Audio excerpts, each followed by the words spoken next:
근데 원장님, 이게 혹시 비염에도 효과가 있나요? 두통 치료를 하다 보니 어느 순간 비염이 좋아졌다는 거예요. 원래는 자기가 약을 뿌려야 되는데 지금 이 기간 동안 며칠 동안 약을 안 뿌려도 코가 편안했다. 그래서 그거는 이 치료 때문에 좋아진 게 맞습니다라고 설명을 드렸죠. 두통 치료점과 비염 치료점이 같아요. 그래서 이분은 두통 때문에 오셨지만 그 치료를 하면서 비염이 같이 좋아진 거죠.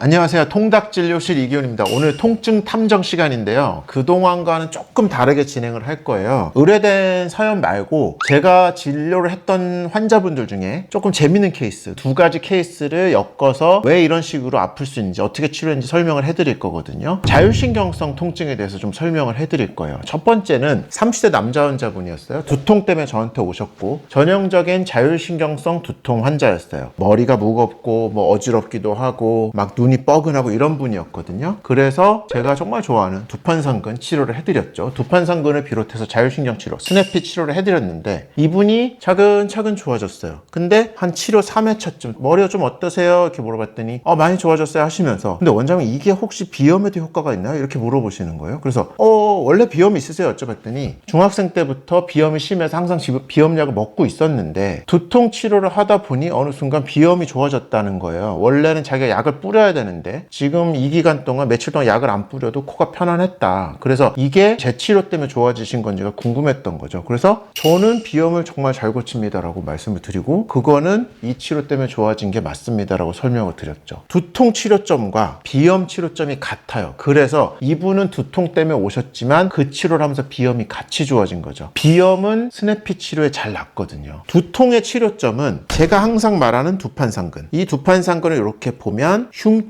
1, 2, 3번 이쪽에 붙어 있거든요. 병적 단축된 두판상근이 흉추를 쪼이게 되면 부경부로 가는 혈액순환이 떨어지면서 자율신경성 두통을 유발하게 되는데, 눈, 코, 입 다 그쪽에서 혈액순환을 받기 때문에 상부 흉추가 안 좋은 분들은 비염이 있는 경우가 굉장히 많아요. 비점막으로 가는 혈액순환이 좋지 않기 때문에 비점막이 약해지고 외부 자극에 취약해지면서 염증이 많이 발생하거든요. 그래서 자율신경 치료 중에 상부 흉추 치료를 통해서 비점막으로 가는 혈액순환을 개선시켜주면 비염이 좋아지는 거죠. 이런 식으로 하면 비염을 근본적으로 치료할 수 있어요. 지금 현재 비염 치료는 사실 증상에 맞춰서 그걸 줄여주는 거지 원인을 해결해주는 치료는 엄밀히 말하면 아니거든요. 근데 이건 이제 원인을 해결해 줄 수가 있는 거예요. 근데 통증의학과에 어느 누구도 비염 치료하러서 이러진 않거든요. 환자분이 머리가 아파서 오셨는데 드시는 약 있으세요? 그러면 비염약 먹어, 이렇게 말씀하시는 되게 많거든요. 그러면 제가 비염 같이 고쳐드릴게요 하면서 두통 치료도 하고 비염 치료하면서 자율신경 치료를 하는 거죠. 대부분 다 좋아질 수 있고 어느 정도 오랫동안 아팠느냐에 따라서 차이는 있을 수 있지만 치료를 하면 할수록 점점점 좋아질 수 있으니까, 특히 두통 있는 분들은 비염을 동반한 경우가 굉장히 많아요. 그러니까 꼭 한번 참고하셔서 스냅피 치료를 받아보시길 바랄게요. 그 다음에 허리 골반 이쪽으로 숙일 때 낙하채질이 너무 아파요 라는 분이 있었거든요. 40대 여성분이었는데 그분이 아파하신 부위는 요 골반 위로 지나가는 신경이 있는데 그 신경이 낙하채질듯이 눌려서 아픈 거였어요. 그러면 이 골반 위를 짚으면서 조금만 숙여도 으악 하면서 무너지거든요. 전형적인 통증이 있는데 이 부분의 통증은 이 신경의 경로를 보시면 요 흉추 12번 L1 요쪽에서 분지가 나오거든요. 이런 경우에 치료점은 T12 L1 그쪽 척추의 척추 다혈근이 돼요. 이 척추 다혈근이 병적 단축이 되면서 그쪽으로 나가는 신경을 압박해서 신경이 과흥분된 상태에서 낙하채질이 아픈 거죠. 그래서 제가 환자한테 뭐라고 여쭤봤냐면 혹시 평소에 생리통이 심하세요? 라고 여쭤봤어요. 그랬더니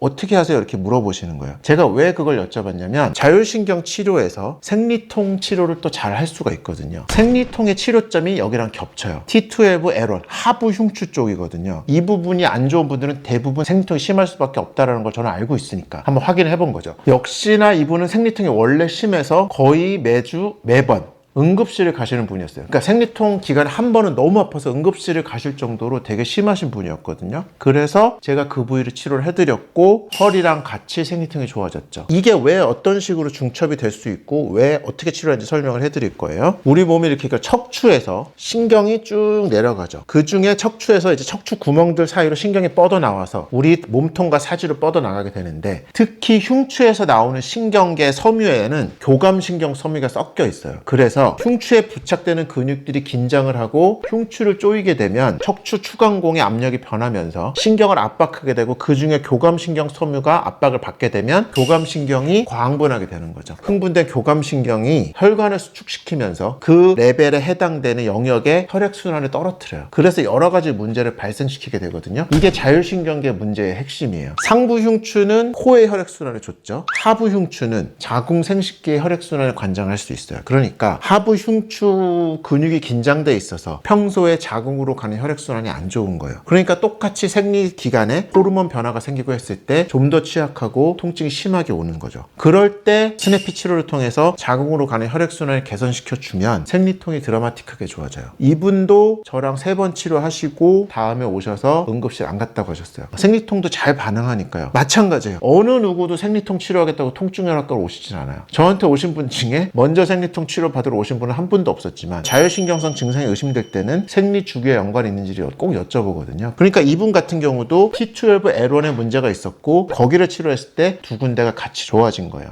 그래서 오늘 말씀드린 두 가지 케이스의 공통점은 흉추에는 자율신경 치료점이 있고 거기와 연관된 통증이 있을 때 흉추 치료를 해주면 자율신경성 증상들도 같이 좋아질 수 있다. 또 자율신경 치료로 좋아질 수 있는 질환이 굉장히 많다. 비염, 생리통 다 잘 반응하는 질환들이니까요. 한번 꼭 참고하셔서 이 치료 한번 받아보세요. 새로운 세상이 열릴 수가 있거든요. 일단 저희 병원의 직원들은 비염을 제가 다 고쳐줬고요. 여직원들은 아직 생리통 심하다는 사람이 없어서 잘 모르겠어요. 하지만 비염 잘 고쳐줬고요. 저 앞에 앉아 계신 PD님 비염이 심하시다고 알고 있는데 주사를 무서워하셔서 아직 열심히 설득 중이에요. 그래서 제가 반드시 PD님 비염을 고쳐서 나중에 인터뷰를 따도록 하겠습니다. 오늘 여기까지 설명드릴 거고요. 당신의 비염, 생리통 숨은 범인이 있을 수 있습니다. 꼭 한번 통닥진료실 오셔서 상담 받으시길 바랄게요. 통닥진료실 이기훈이었습니다.